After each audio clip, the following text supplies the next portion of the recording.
آله وصحبه أجمعين. سبحانك لا علم لنا إلا ما علمتنا إنك أنت العليم الحكيم ولا حول ولا قوة إلا بالله العلي العظيم. رب اشرح لي صدري ويسر لي أمري واحلل عقدة من لساني يفقه قولي وسدد لساني واهد قلبي بحق سيدنا محمد صلى الله عليه وسلم. اللهم ألهمنا بالعلم وزينا بالحلم وأكرمنا بالتقوى وجملنا بالعافية. اللهم أخرجنا من ظلمات الوهم وأكرمنا بنور الفهم وافتح علينا بمعرفة العلم وحسن أخلاقنا بالحلم واجعلنا ممن يستمعون القول فيتبعون أحسنه والحمد لله رب العالمين. Alhamdulillah, sama-sama kita panjatkan kesyukuran kehadrat Allah Subhanahu wa Ta'ala yang mengizinkan dan memberi kepada kita taufik untuk sama-sama kita teruskan lagi daripada kitab Qawaidul Aqaid Imam Ghazali rahimahullah ta'ala. Kita berhenti dekat mana tu? Sirah tak? Ha? Mana saya? Syurga.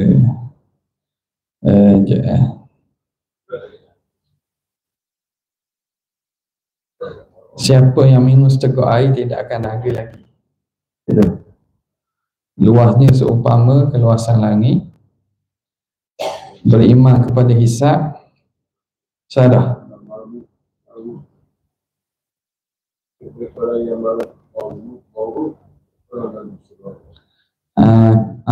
Kolam yang mauruk situ ya. Bismillahirrahmanirrahim. Qala al-muallif rahimahullah wa nafa'ana bihi wa bi'ulumihi fid dharain amin ya rabbal alamin. Seterusnya kata pengarang rahimahullah, wa an tu'mina bil hawdil mawrud hawdi Muhammadin sallallahu alaihi wa alihi wa sahbihi wa sallam yashrabu minhu al-mu'minuna qabla dukhulil jannati wa ba'da jawazis sirati wa man syariba minhu syarbatan la yadhma'u ba'daha abada arduhu masiratu syahrin ashaddu bayadan minal labani wa ahla minal asali haulahu abariqa adadan nujumi wa fihi mizabani yasubbani minan kautsar. Sekarang ni rasanya kita ada sebutlah sedikit, tapi kita sambung balik dan kembali pada perbincangan tentang haud telaga Nabi SAW. Kata Imam Ghazali, hendaklah seorang, dia tu makna seorang itu hendaklah beriman dengan kolam yang mauruk. Mauruk ni yang akan didatangi, kolam yang akan didatangi, iaitu kolam Nabi SAW. Orang mukmin akan minum airnya sebelum masuk ke syurga selepas berjaya melepasi sirat. Sesiapa yang minum seteguk airnya tidak akan dahaga lagi buat selama-lamanya. Luasnya seumpama keluasan langit. Padanya ada dua saluran yang mengalir air dari kolam Al-Kautsar. Jadi antara perkara yang kita wajib beriman bahawa Nabi SAW ini diberi kepada Allah kelebihan. Ada bagi Nabi kolam. Maka datang dalam hadis Nabi SAW sebut bahawa la yaraddanna la yuraddanna 'alal haudi aqwamun, la yuraddanna, nanti akan dihalau daripada kolamku, la yuraddanna 'alal haudi aqwamun, satu hari nanti di akhirat semua umat aku ni akan datang kepada kolam aku untuk minum, tapi akan ada dihalang satu kumpulan manusia, fa'arifuhum, yang mana aku kenal dia. Jadi manusia yang datang yang kena halau daripada malaikat ni Nabi kenal. Kenalnya dalam riwayat makna daripada kesan wuduk. Makna orang yang mari ni orang sembahyang bang lah. Orang yang mari ni orang sembahyang bang sebab ada kesan wuduk, bercahaya anggota wuduknya. Fa'aqulu ala halumu, mari kata, mari, apa ni, mari kata, Nabi panggil. Fayuqalu, maka dikatakan kepada Nabi, malaikat balah kepada Nabi, innaka la tadri ma ahdathu ba'daka, kamu tak tahu apa yang mereka lakukan setelah kamu wafat. Mereka telah merosakkan agama yang kamu tinggalkan. Kamu tidak tahu apa yang mereka rosakkan daripada agama Islam setelah kamu wafat. Setelah itu Nabi kata suhqa, maka kata lari lah, lari. Nabi kata, Nabi pun hambat, faqalu ya Rasulullah. Maka sahabat tanya kepada Nabi, ya Rasulullah, kaifa ta'rifu man lam ya'ti ba'du min ummatik, macam mana kamu boleh kenal orang yang datang selepas daripada kamu di kalangan umat kamu? Kami ni tak apalah ada bersama kamu, kamu kenal kami. Macam mana kamu boleh kenal umat kamu yang datang setelah kamu wafat nanti? Faqala ara'aytum law anna li ahadikum khaylan gharrun muhajjalah fi khayli duhmin bihim ala ya'rifu khaylahu. Nabi kata, cuba kamu tengok, kalau seorang tu dia bela kuda, dan kuda-kuda dia ada seekor kuda yang kaki putih, yang mana warna kuda itu, warna kaki dia tu berbeza pada ujung kaki tu. Makna kuda ni orang ada keistimewaan lah, yang kuat berlari, yang gagah, kaki dia ada bulu warna putih. Yang duduk di antara kuda-kuda yang hitam, tidakkah dia boleh kenal kuda dia? Jadi jawabnya, sahabat kata, ya boleh kenal lah, sebab dia seekor je kuda yang warna lain. Maka Nabi kata, fa inna ummati yud'auna yaumal qiyamati ghurran muhajjalin min atharil wudu. Sesungguhnya umat aku akan diseru pada hari kiamat dalam keadaan bercahaya muka dan anggota wuduk tangan dan kakinya kerana kesan daripada wuduk. Maka dalam masalah ini wajib kita beriman bahawa ada bagi Rasulullah sallallahu alaihi wasallam kolam. Kemudian dalam perbincangan masalah ini, nabi-nabi lain ada tak kolam? Ada sebahagian kata setiap nabi dia ada kolam masing-masing. Cumanya pandangan berdasarkan hadis dan juga sumber yang memang pasti, yang wajib kita beriman, Rasulullah ni ada kolam. Hak lain itu perkara khilaf, serah pada Allah Ta'ala lah.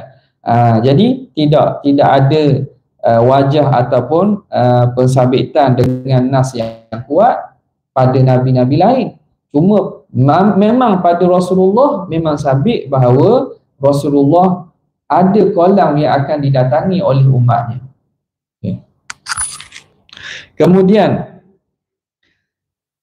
al-mawrud haudi Muhammadin sallallahu alaihi wasallam yashrabu minhul mu'minun, ia akan minum daripadanya orang mukmin. Bila? Orang mukmin saja ni. Orang kafir tak boleh minum lah. Bahkan sebahagian orang mukmin juga akan dihalau sebagaimana yang disebut dalam hadis-hadis. Qabla dukhulil jannah. Sebelum masuk syurga.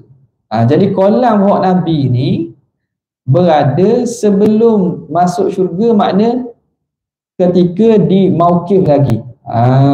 Makna sebelum masuk daripada pintu syurga, sebelum masuk dalam syurga lagi. Di situ letak kedudukannya. Cumanya berlaku khilaf. Adakah sebelum daripada sirat ataupun selepas pada sirat? Lepas jabatan ke sebelum jabatan? Nampak tak?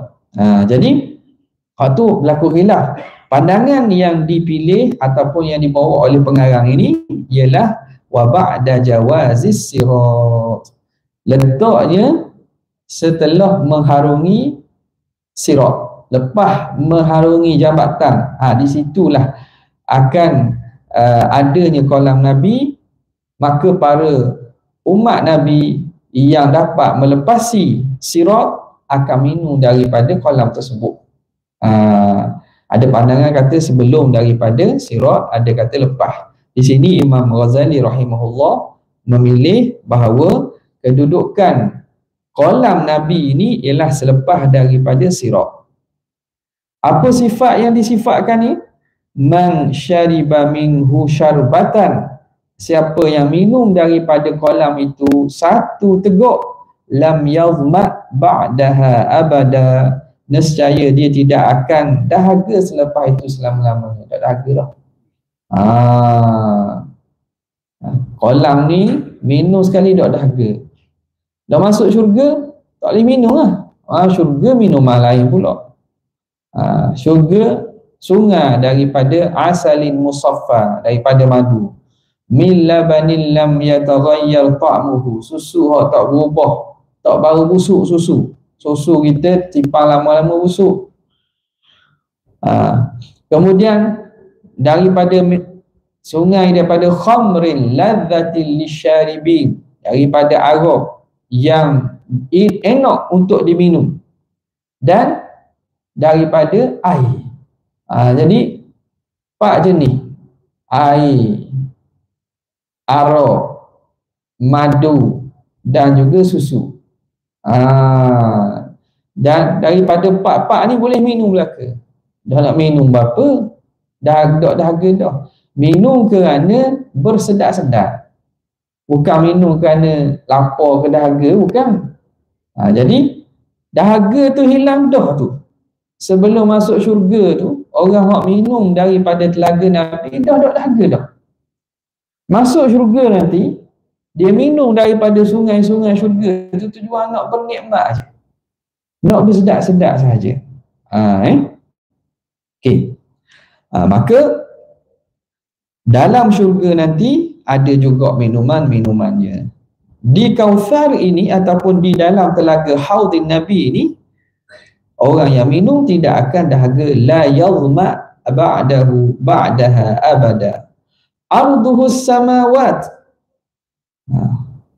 Luah dia tu ataupun lebar dia tu, as-sama, ialah keluasan langit.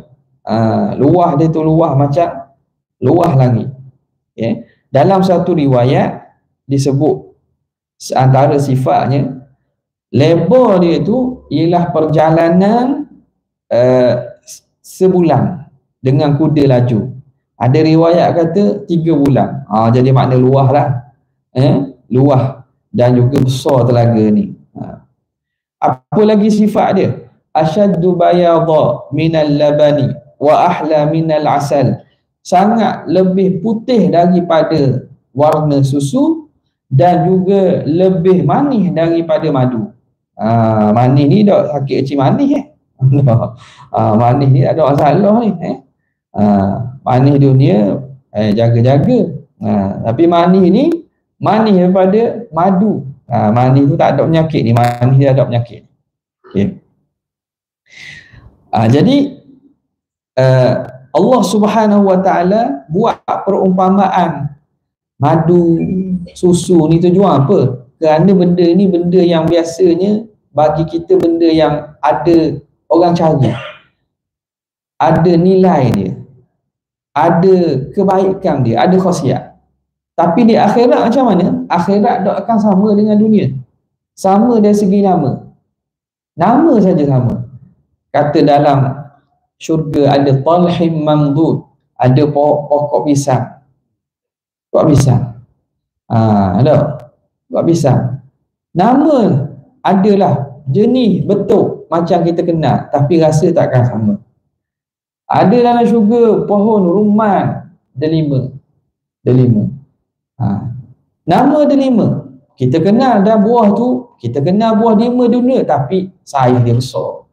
Rasanya lagi sedap daripada yang kat dunia ini. Kemudian disebut lagi dalam hadis bahawa haulahu abariqu, sekelilingnya ada ceret-ceret ataupun kita kata piala-piala. Abarik makna piala, tempat cawang minum lah. Cuma cawang minum tu jenis ibrik, ada mucung. Cawang minum macam dekor ada mucung, macam mucung. Jadi itu dipanggil abarik. Kalau macam kita tengok cerita-cerita lama kan, cerita-cerita lama raja-raja Rom, cawang dulu ada mucung dia tu tegak gitu kan. Jadi kelah lah gitu. Kalau minum cawang gini, ni orang tak ada duit. Sama dulu ni cawang biasa kan senang. Sebab apa? Nak buat pun mudah. Cari buluh ke macam mana buat gini. Tapi cawang ada tekor ataupun ada mucung tu, tu mahal tu. Tu minuman raja-raja pembesar. Minum tegak ni. Ya. Sebanyak ada dan nujumis sama, sebanyak bilangan bintang di langit. Makna tak berebut. Tak ada berebut lah. Di akhirat nanti nak berebut cawang. Nak berebut cawang tak ada berebut lah. Kalau kenduri tak ada masuk berebut cawang. Tak ada cawang. Fihi mizaban. Pada kolam itu ada dua corong. Dua corong yang subani minal kautsar, yang akan mencurahkan daripada telaga Kautsar. Jadi telaga Nabi ni duduknya di mana? Di sebelum syurga, sebelum masuk syurga. Corong itu ialah corong daripada telaga Kautsar dalam syurga. Dua corong yang akan mengalir daripada air telaga Kautsar masuk ke dalam telaga Nabi SAW. Jadi di situ perumpamaan yang dibuat oleh Nabi SAW menceritakan tentang sifat kolam baginda Nabi SAW. Jadi kita nak minum daripada kolam Nabi ni, kita kena ada niat, ada azam, ada hasrat. Kita nak boleh minum juga dengan kolam Nabi. Macam mana kita nak boleh minum juga ni? Pertamanya kita kena kenal lah Nabi. Kena kenal Nabi kita. Jangan jadi sebagaimana Allah Ta'ala sebut dalam Quran, am lam ya'rifu rasulahum fahum lahu munkirun. Tidakkah mereka kenal rasul mereka sehingga mereka boleh menafikan, mengingkarkan kerasulan. Jadi ada orang tak kenal Nabi dia. Dia kenal lebih pemain bola. Dia kenal lebih artis. Dia kenal lebih apa lagi? Kenal lebih pelomba motosikal contohnya. Jadi Nabi dia tak kenal. Nabi siapa tak kenal Rasulullah SAW. Sampai kita pun rasa pelik. Macam mana ada orang boleh mengatakan ni ajaran yang heboh dalam diviralkan ajaran sesat sihak ni. Yang kata Nabi tu Muhammad tu ialah Allah. Macam mana boleh kata Nabi ni Allah kata? Siapa maknanya tidak kenalnya Tuhan, tak kenalnya Nabi. Tak boleh nak beza antara Tuhan, tak boleh nak beza antara Nabi. Ada pengikut pula tu. Ada keluarga pula, bawa sekeluarga, beramai yang pula. Jadi benda perkara ini membawa kepada seorang itu lari daripada akidah yang betul dan bawa kepada jatuh dalam lembah kekufuran. Wal'iyazubillah. Jadi di sini disebut bahawa manusia ini akan datang umat Nabi. Maka kita sebagai umat ni kena kenal Rasulullah SAW. Bulan ni bulan Rabiul Awal. Ambillah peluang kita hadir ke majlis-majlis yang memperkenalkan kita kepada Nabi. Majlis-majlis syama'il membaca sifat Nabi. Majlis-majlis yang menanamkan rasa cinta kita kepada Nabi SAW. Bukan makna kita kenal nama saja, tapi kita kenal orang tu. Kenal dia, nama apa, sifat macam mana. Kalau tidak, maknanya macam mana hari akhirat yang ramai-ramai kita nak kenal macam mana. Sebab itulah pentingnya seseorang itu menambat hatinya, kecintaan hatinya dengan Rasulullah SAW. Seterusnya disebutkan lagi, apa lagi? Imam Ghazali sebut wa tu'mina bil yaumil hisabi ataupun bil hisabi wa tafawutil khalqi fihi ila munaqashatin au munaqashatin. Situlah munaqashin fil hisab wa ila musamahin fihi wa ila man yadkhulul jannata bighairi hisab wa humul muqarrabuna fayas'alullahu ta'ala minal anbiya'i an tablighir risalati wa man syaa minal kuffari an takdzibil mursalin wa yas'alul mubtadi'ina 'anis sunnati wa yas'alul muslimina 'anil a'mal. Seterusnya Imam Ghazali masuk kepada perkara akidah seterusnya. Dan dia beriman kepada hari hisab. Dalam satu nuskah wa tu'mina bil hisab, beriman dengan ada hisab, ada kira-kira. Hisab ni kira-kira.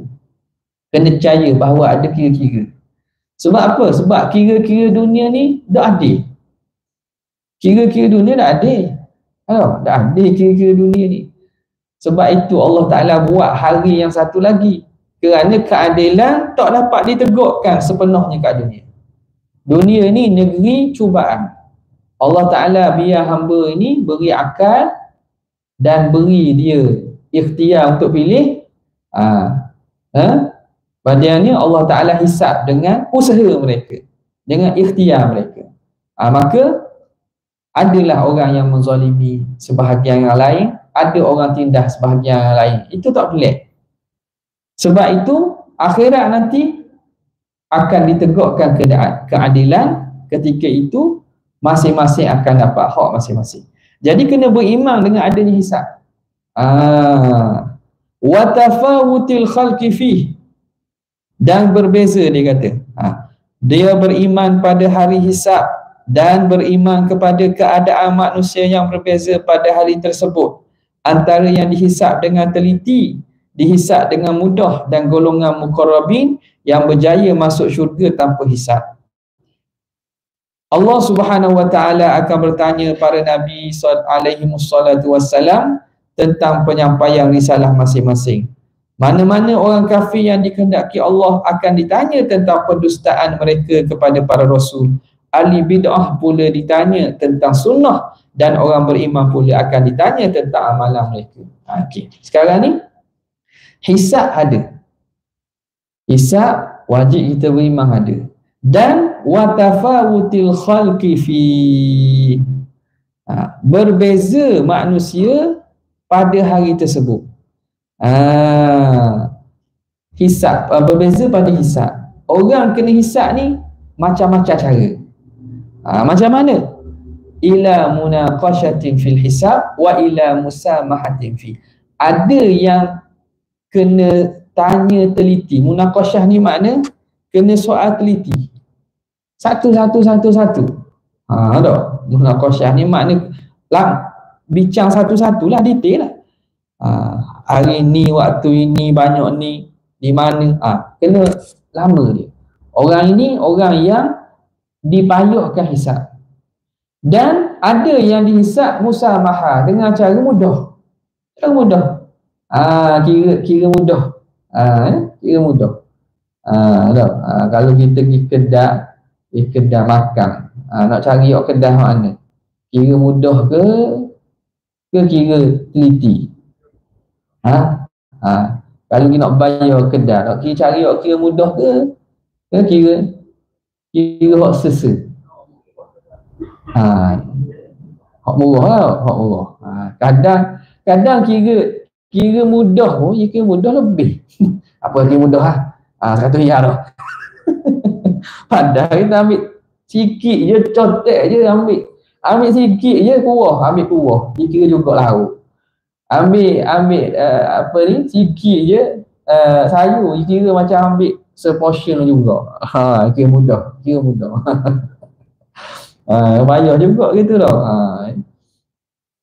Kira mudah tapi alik belah hutang dia.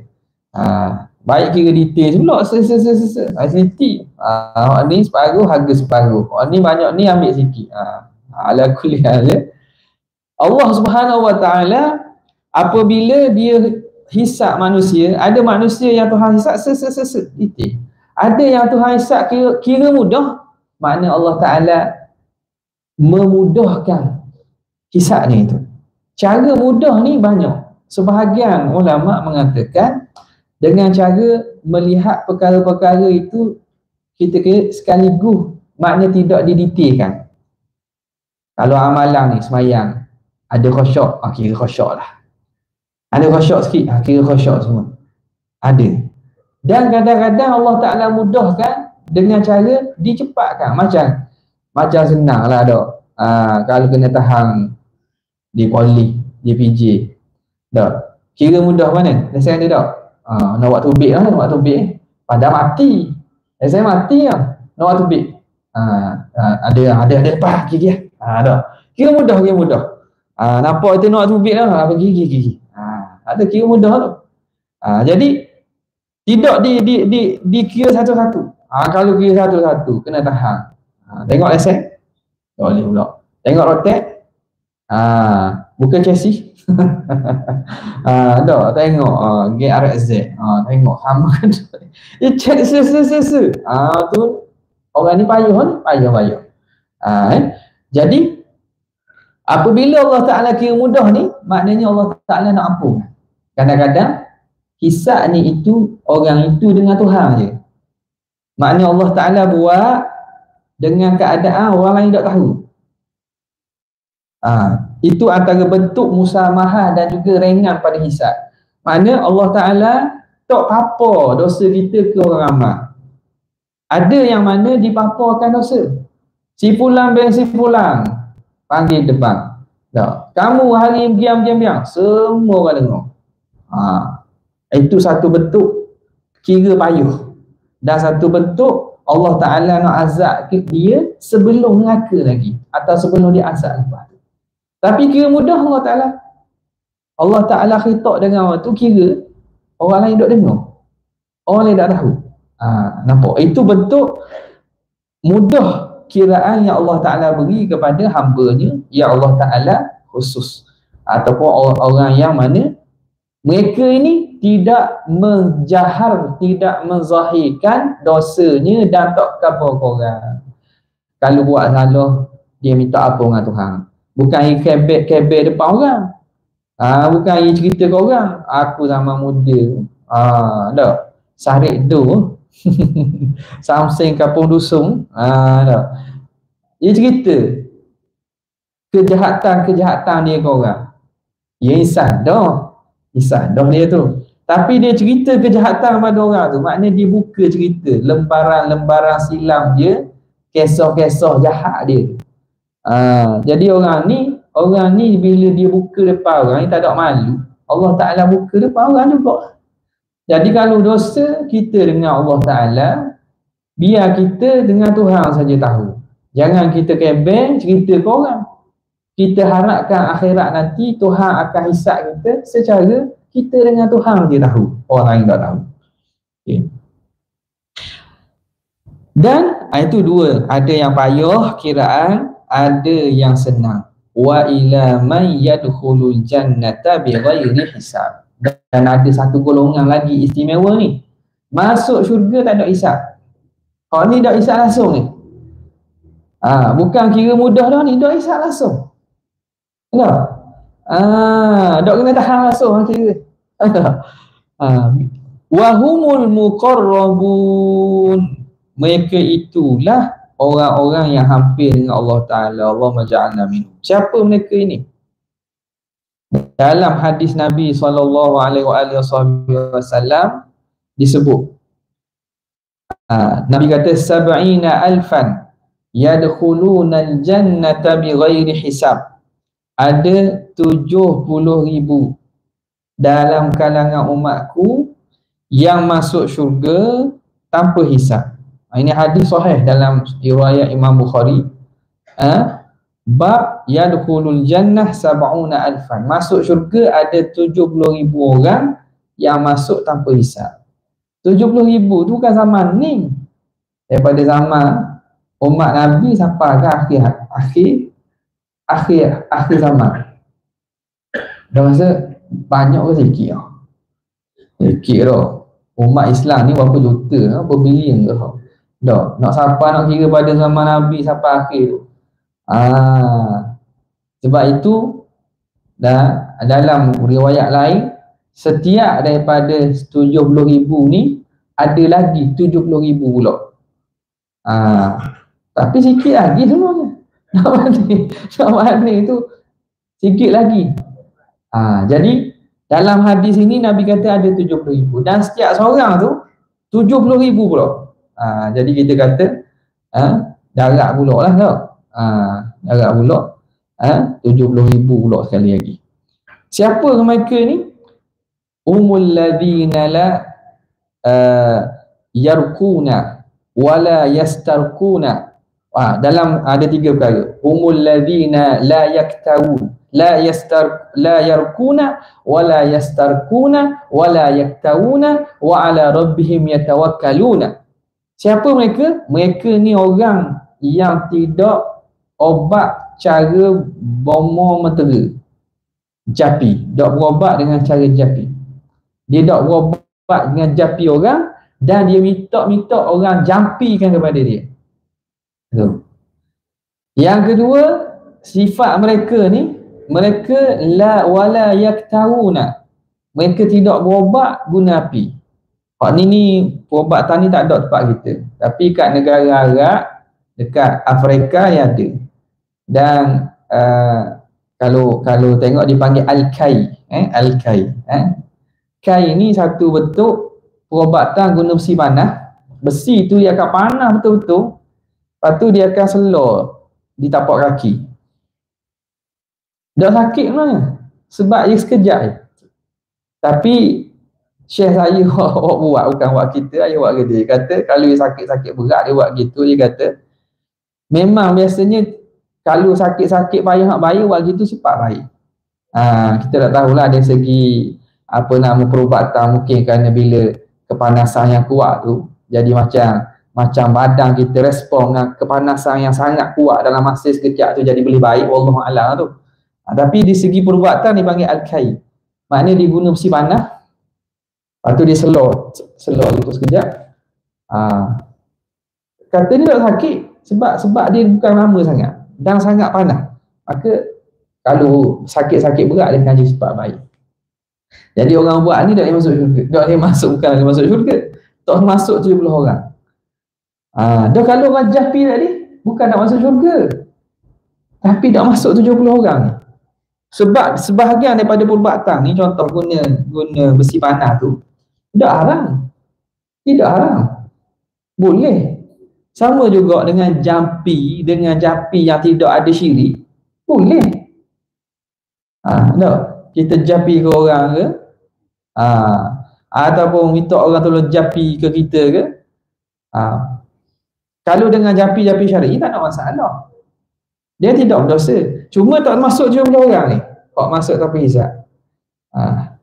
Jadi orang ini tidak minta, dia tidak menjapikan orang, tidak minta dijampikan, dan dia tidak berubat dengan cara besi panas tadi, wa ala rabbihim yatawakkalun, dan mereka sangat tawakal pada Tuhan. Maknanya orang ini orang yang tidak mengambil asbab-asbab penyembuhan ini kecuali dia serah diri, tawakal penuh-penuh pada Allah.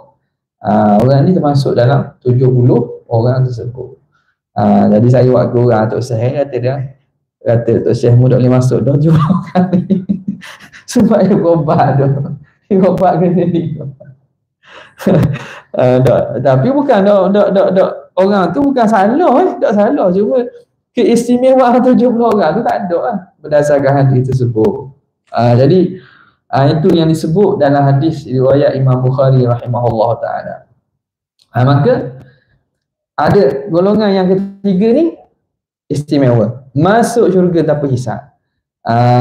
Dan kita doa lah, harap kita doa walaupun rasa payah, tak payah pun tak boleh jugalah dengan rahmat Allah Subhanahu wa ta'ala. Kemudian kata pengarang rahimahullah, insyaAllah kira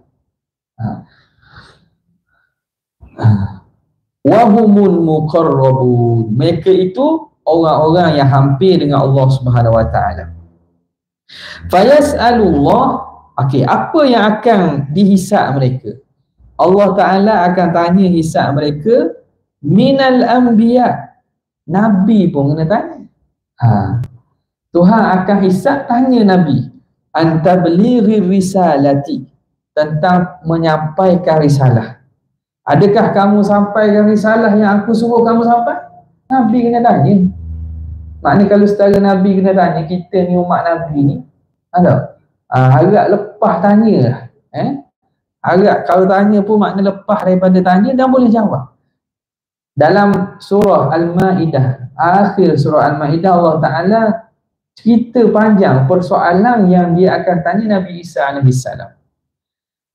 Sebab Nabi Isa ni orang mengaku dan orang yang sayang kepadanya sehingga sampai sembah dia jadi Tuhan dan syirikkan dia berserta Tuhan.